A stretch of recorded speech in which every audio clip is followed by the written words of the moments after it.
सलामी के पश्चात राष्ट्रपति संसद भवन के भीतर जाती हुई। उपराष्ट्रपति जगदीप धनखड़, प्रधानमंत्री नरेंद्र मोदी, लोकसभा अध्यक्ष ओम बिरला, संसदीय कार्य मंत्री किरेन रिजिजू साथ में उपस्थित। और ये ऐतिहासिक सेंगोल,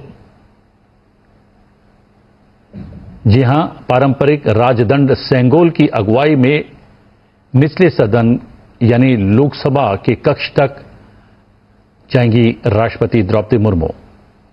ऐतिहासिक क्षण, ऐतिहासिक पल, ऐतिहासिक तस्वीरें सीधे संसद टीवी पर।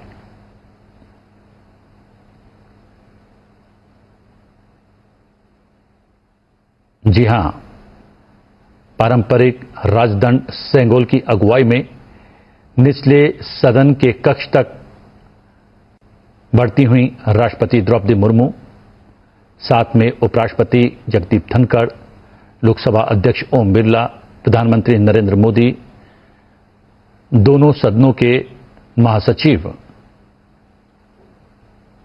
धीरे धीरे कदम लोकसभा की ओर बढ़ते हुए। पारंपरिक राजदंड सेंगोल की अगुवाई में निचले सदन के कक्ष तक पहुंचती हुई राष्ट्रपति द्रौपदी मुर्मू।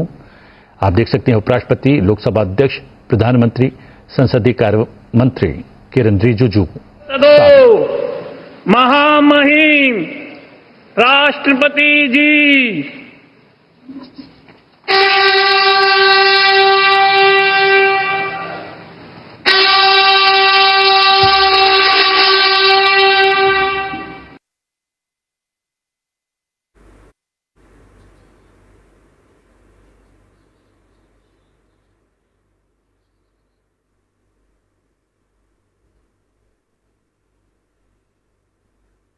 সরাসরি দেখছেন আপনারা সংসদ ভবনে পৌঁছলেন রাষ্ট্রপতি দ্রৌপদী মুর্মু, রয়েছেন উপরাষ্ট্রপতি জগদীপ ধনখড়, প্রধানমন্ত্রী নরেন্দ্র মোদী। আজ সংসদ ভবনে ভাষণ দেবেন রাষ্ট্রপতি দ্রৌপদী মুর্মু।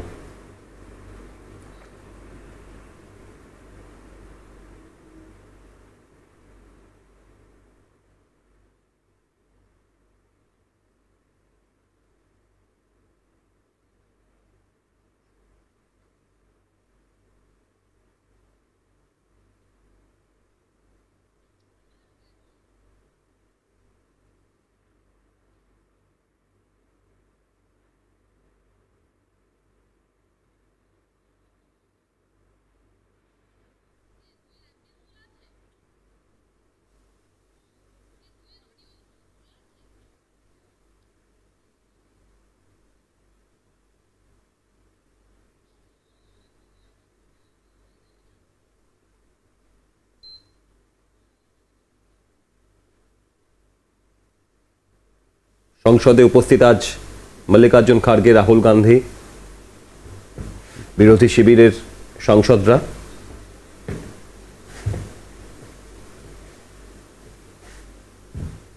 আজ সংসদে যৌথ অধিবেশনে ভাষণ দেবেন রাষ্ট্রপতি দ্রৌপদী মুর্মু।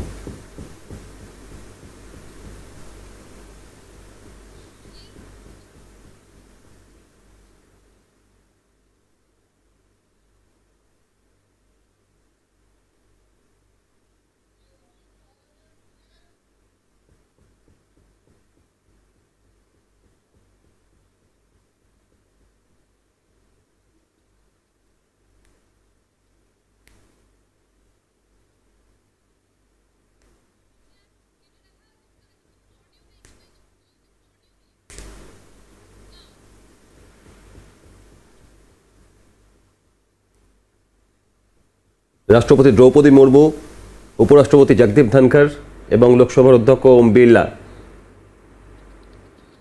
এই মুহূর্তে যৌথ অধিবেশনে রাষ্ট্রপতি দ্রৌপদী মুর্মুর ভাষণের অপেক্ষায়।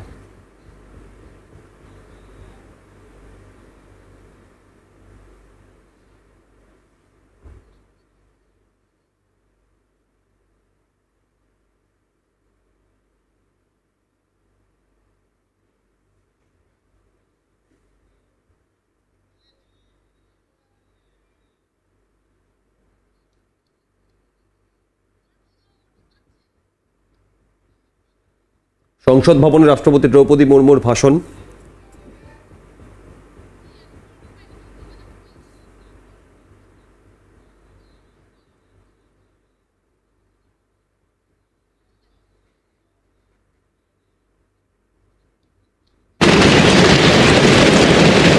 ये दुनिया का सबसे बड़ा चुनाव था। करीब 64 करोड़ मतदाताओं ने उत्साह और उमंग के साथ अपना कर्तव्य निभाया है। इस बार भी महिलाओं ने बढ़ चढ़कर मतदान में हिस्सा लिया है। इस चुनाव की बहुत सुखद तस्वीर जम्मू कश्मीर में भी सामने आए हैं। कश्मीर घाटी में वोटिंग के अनेक दशकों के रिकॉर्ड टूटे हैं। बीते 4 दशकों में कश्मीर में हमने बंद और हड़ताल के बीच कम मतदान का दौर ही देखा था। भारत के दुश्मन इसको वैश्विक मंचों पर जम्मू कश्मीर की राय के रूप में दुष्प्रचारित करते रहे, लेकिन इस बार कश्मीर घाटी ने देश और दुनिया में ऐसे हार ताकत को करारा जवाब दिया है। पहली बार इस लोकसभा चुनाव में घर पर जाकर भी मतदान कराया गया है। मैं लोकसभा चुनाव से जुड़ी हर कर्मी को सराहना करती हूं और अभिनंदन करती हूं।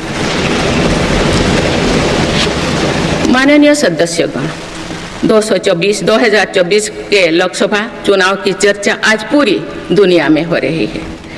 दुनिया देख रही है कि भारत के लोगों में लगातार तीसरी बार स्थिर और स्पष्ट बहुमत की सरकार बनाई है।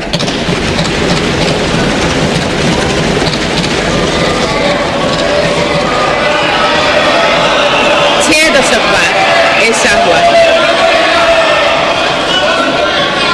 6 दशक बाद ऐसा हुआ है। ऐसा समय में जो भारत के लोगों की आकांक्षाएं सर्वोच्च स्तर पर है, लोगों ने मेरी सरकार पर लगातार तीसरी बार भरोसा जताया है।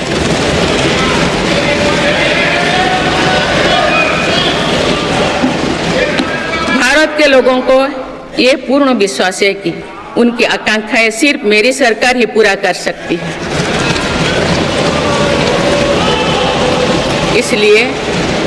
इसलिए 2024 का ये चुनाव नीति, नियत, निष्ठा और निर्णयों पर विश्वास का चुनाव रहा है।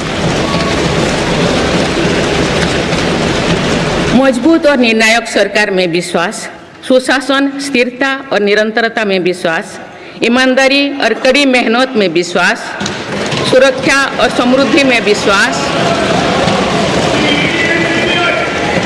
सरकार की गारंटी और डिलीवरी पर विश्वास, विकसित भारत के संकल्प में विश्वास। मेरी सरकार ने 10 वर्षों से सेवा और सुशासन का जो मिशन चलाया है, ये उस पर मुहर है। ये जनादेश है कि भारत की विकसित बनाने का काम बिना रुके चलता रहे और भारत अपने लक्ष्यों की प्राप्ति करते रहे।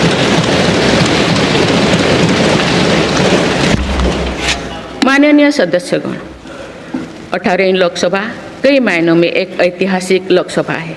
ये लोकसभा अमृतकाल के शुरुआती वर्षों में गठित हुई है।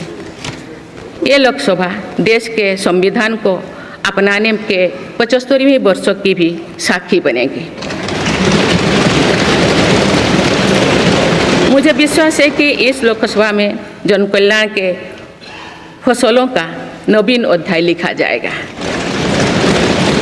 आगामी सत्र में मेरी सरकार अपने इस कार्यकाल का पहला बजट पेश करने जा रही है। ये बजट सरकार की दूरगामी नीतियों और फ्यूचरिस्टिक विजन का एक प्रभावी दस्तावेज होगा। इस बजट में बड़े आर्थिक और सामाजिक निर्णयों के साथ ही अनेक ऐतिहासिक कदम भी देखने को मिलेंगे। भारत के तेज विकास की जन आकांक्षाओं का पूरा करने के लिए रिफॉर्म्स की गति अब और तेज की जाएगी। मेरी सरकार का मत है कि दुनिया भर में निवेशकों को आकर्षित करने के लिए राज्य में स्वस्थ स्पर्धा हो। यही कॉम्पिटिटिव कोऑपरेटिव फेडरलिज्म की सच्ची स्पिरिट है। राज्यों के विकास से देश का विकास, इसी भावना के साथ हम आगे बढ़ते रहेंगे। माननीय सदस्यगण, रिफॉर्म, परफॉर्म और ट्रांसफॉर्म के संकल्प ने आज भारत को दुनिया की सबसे तेजी से बढ़ने वाली अर्थव्यवस्था बना दिया है। 10 साल में भारत 11वें नंबर की अर्थव्यवस्था से ऊपर उठकर 5वें नंबर पर पहुंचा है। साल 2021 से लेकर साल 2024 के बीच भारत में औसतन 8% की रफ्तार से विकास किया है। और ये ग्रोथ सामान्य समय में नहीं हुई है। बीती वर्षों में हमने 100 साल की सबसे बड़ी आपात देखी। वैश्विक महामारी के कालखंड और विश्व के अलग अलग कोने में चल रही संघर्षों के बावजूद भारत ने ये विकास दर हासिल की है। ये बीते 10 साल के रिफॉर्म्स और राष्ट्रहित में के लिए किए गए फैसला के कारण संभव है। आज भारत अकेले ही दुनिया की ग्रोथ में 15% का योगदान दे रही है। अब मेरी सरकार भारत को विश्व की तीसरे नंबर की इकोनॉमी बनाने में जुटी हुई है। इस लक्ष्य की प्राप्ति विकसित भारत की नींव को भी मजबूत करने में के काम करेगी। माननीय सदस्यगण, मेरी सरकार अर्थव्यवस्था के तीनों स्तंभों मैन्युफैक्चरिंग, सर्विसेज और एग्रीकल्चर को बराबर महत्व दे रही है। PLI स्कीम्स और ईज ऑफ डूइंग बिजनेस से बड़े पैमाने पर निवेश और रोजगार के अवसर बढ़ रही है। पारंपरिक सेक्टर्स के साथ साथ सनराइज सेक्टर्स को भी मिशन मोड पर बढ़ावा दिया जा रहा है। चाहे सेमीकंडक्टर हो या सोलर हो, चाहे इलेक्ट्रिक व्हीकल हो या इलेक्ट्रॉनिक्स गुड्स हो, चाहे ग्रीन हाइड्रोजन हो या बैटरीज हो, चाहे एयरक्राफ्ट कैरियर्स हो या फाइटर जेट्स हो, भारत इन सब सेक्टर्स में अपना विस्तार कर रहा है। लॉजिस्टिक्स कॉस्ट को कम करने के लिए भी मेरी सरकार लगातार प्रयास कर रही है। सरकार सर्विस सेक्टर को भी मजबूत करने में जुटे हैं। आज IT से लेकर टूरिज्म तक, हेल्थ से लेकर वेलनेस तक, हर सेक्टर में भारत लीडर बन रहा है और इससे बड़ी संख्या में रोजगार और स्वरोजगार के नए मौके बन रहे हैं। माननीय सदस्यगण, पिछले 10 वर्षों में मेरी सरकार द्वारा ग्रामीण अर्थव्यवस्था के हर पहलू पर बहुत जोर दिया गया है। गांव में कृषि आधारित उद्योगों, डेयरी और फिशरीज आधारित उद्योगों का विस्तार किया जा रहा है। इसमें भी सहकारिता को प्राथमिकता दी गई है। सरकार किसानों उत्पाद संघ, FPO और FACTS जैसे सरकारी संगठनों का एक बड़ा नेटवर्क बना रही है। छोटे किसानों की बड़ी समस्या भंडारण से जुड़े होती है, इसलिए मेरी सरकार ने सहकारिता क्षेत्र में दुनिया की सबसे बड़ी भंडारण योजना पर काम शुरू कर चुकी है। किसान अपने छोटे खर्चे पूरे करने के लिए इसके लिए PM किसान सम्मान निधि के तहत उन्हें 3,20,000 करोड़ रुपये से ज़्यादा राशि दे सकती। मेरी सरकार के नए कार्यकाल के शुरुआत दिनों से ही किसानों को 20,000 करोड़ रुपया से अधिक की राशि ट्रांसफर की जा चुकी है। सरकार ने खरीफ फसलों के लिए MSP में भी रिकॉर्ड वृद्धि की है। माननीय सदस्यगण, आज का भारत अपनी वर्तमान जरूरतों को ध्यान में रखते हुए अपनी कृषि व्यवस्था में बदलाव कर रहा है। हम ज़्यादा से ज़्यादा आत्मनिर्भर हो और ज़्यादा से ज़्यादा निर्यात से किसानों की आमदनी बढ़े, इस सोच के साथ नीतियाँ बनाई गई है, निर्णय लिए गए हैं। जैसे भारत दलहन और तिलहन में दूसरे देशों पर निर्भरता कम करने के लिए देश के किसानों को हर संभव मदद दे रहे हैं। ग्लोबल मार्केट में किस तरह के फूड प्रोडक्ट की डिमांड ज़्यादा है, इसके आधार पर नई रणनीति बनाई जा रही है। आजकल ऑर्गेनिक उत्पादों को लेकर दुनिया में डिमांड तेजी से बढ़ रही है। भारत के किसानों के पास इस डिमांड को पूरा करने के पूरा भरपूर क्षमता है। इसलिए सरकार प्राकृतिक खेती और इससे जुड़ी उत्पादों की सप्लाई चेन को सशक्त कर रही है। ऐसे प्रयासों से किसानों का खेती पर होने वाला खर्च भी कम होगा और उनकी आय भी और बढ़ेगी। माननीय सदस्यगण, आज का भारत दुनिया की चुनौतियां बढ़ाने के लिए नहीं बल्कि दुनिया को समाधान देने के लिए माना जाता है। विश्व बंधु के तौर पर भारत ने अनेक वैश्विक समस्याओं के समाधान को लेकर पहल की है। जलवायु परिवर्तन से लेकर खाद्य सुरक्षा तक, पोषण से लेकर सस्टेनेबल एग्रीकल्चर तक हम अनेक समाधान दे रही है। हमारे मोटे अनाज श्रीअन्न की पहुंच सुपर फूड के तौर पर दुनिया के कोने कोने में हो, इसके लिए भी अभियान चल रहा है। भारत की पहल पर पूरी दुनिया ने वर्ष 2023 में इंटरनेशनल मिलेट्स ईयर मनाया है। आपने देखा है हाल ही में पूरी दुनिया ने अंतर्राष्ट्रीय योग दिवस भी मनाया है। भारत की इस महान परंपरा की प्रतिष्ठा विश्व में लगातार बढ़ रही है। योग और आयुष को बढ़ावा देकर भारत एक स्वस्थ विश्व के निर्माण में मदद कर रही है। मेरी सरकार ने रिन्यूएबल एनर्जी की क्षमता भी कई गुना बढ़ाई है। हम जलवायु से जुड़े लक्ष्यों को निर्धारित समय से पहले प्राप्त करने की दिशा दिखा रहा है। नेट जीरो के लिए आज भारत के प्रयास कई दूसरे देशों को प्रेरित कर रहे हैं। इंटरनेशनल सोलर अलायंस जैसे पहल पर आज रिकॉर्ड संख्या में दुनिया के देश हमारे साथ जुड़े हैं। माननीय सदस्यगण, आने वाला समय ग्रीन एरा यानी हरित युग का है। मेरी सरकार इसके लिए भी हर जरूरी कदम उठा रही है। हम हरित उद्योगों पर निवेश बढ़ा रहे हैं जिससे ग्रीन जॉब्स भी बढ़े हैं। ग्रीन एनर्जी हो या फिर ग्रीन मोबिलिटी, हर मोर्चे पर हम बड़े लक्ष्यों के साथ काम कर रहे हैं। मेरी सरकार अपने शहरों को दुनिया के बेहतरीन लिविंग स्पेस बनाने के लिए भी प्रतिबद्ध है। प्रदूषण से मुक्त, साफ सुथरे और सुविधा युक्त शहरों में रहना भारत के नागरिकों का हक है। विशेष रूप से छोटी शहरें और कस्बे में बीते 10 वर्षों से अभूतपूर्व निवेश किया गया है। भारत में आज दुनिया का तीसरे सबसे बड़ा डोमेस्टिक एविएशन मार्केट है। अप्रैल 2014 में भारत में सिर्फ 209 एयरलाइन रूट्स थे। अप्रैल 2024 में इनकी संख्या बढ़कर 605 हो गया है। हवाई यात्रा में हो रहे इस विस्तार का सीधा लाभ टियर 2, टियर 3 शहरों को हो रहा है। 10 वर्षों में देश के 21 शहरों तक मेट्रो सुविधाएं पहुंची है।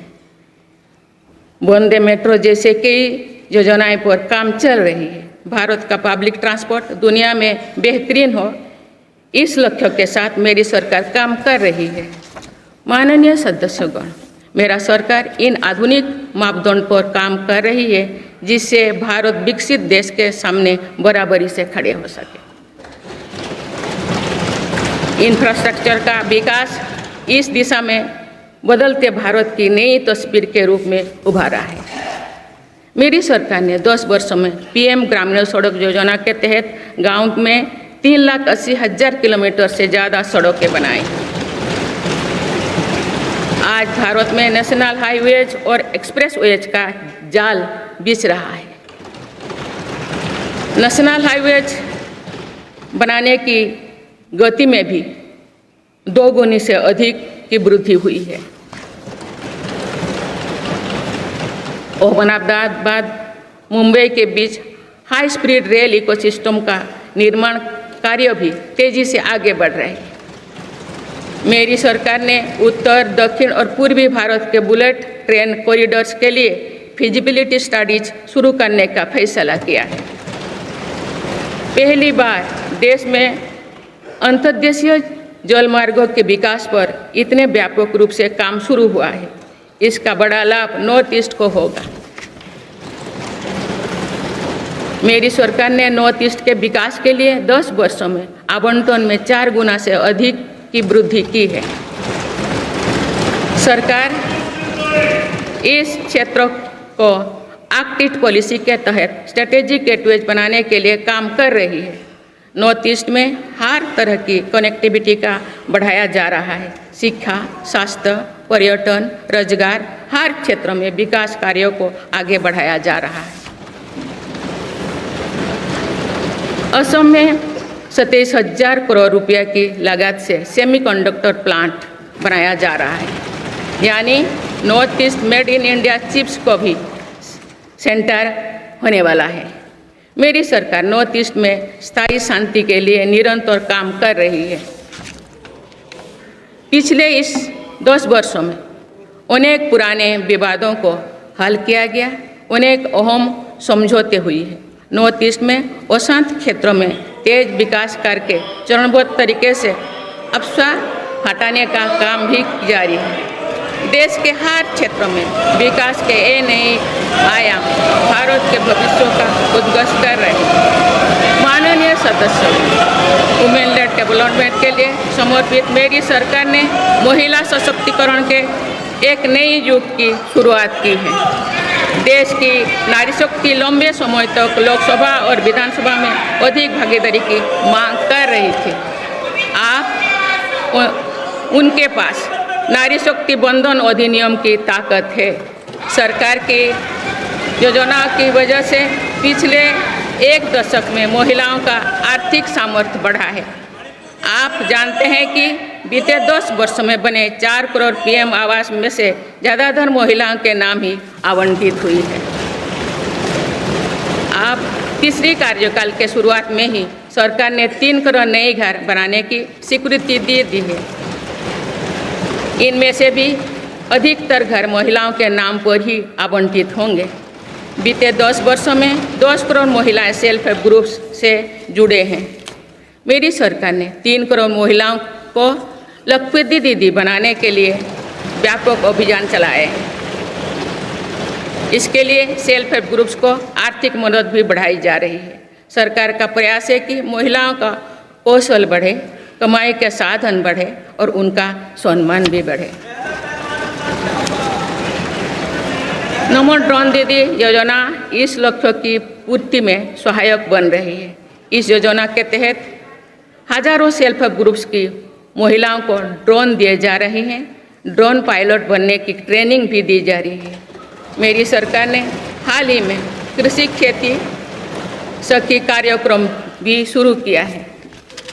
इसके तहत अभी तक सेल्फ हेल्प ग्रुप्स की 30,000 महिलाओं को कृषि सखी के रूप में प्रमाण पत्र दिए गए हैं। कृषि सखियों को आधुनिक खेती की तकनीक में प्रशिक्षण किया जा रहा है ताकि वे कृषि को और आधुनिक बनाने में किसानों की मदद कर सकें।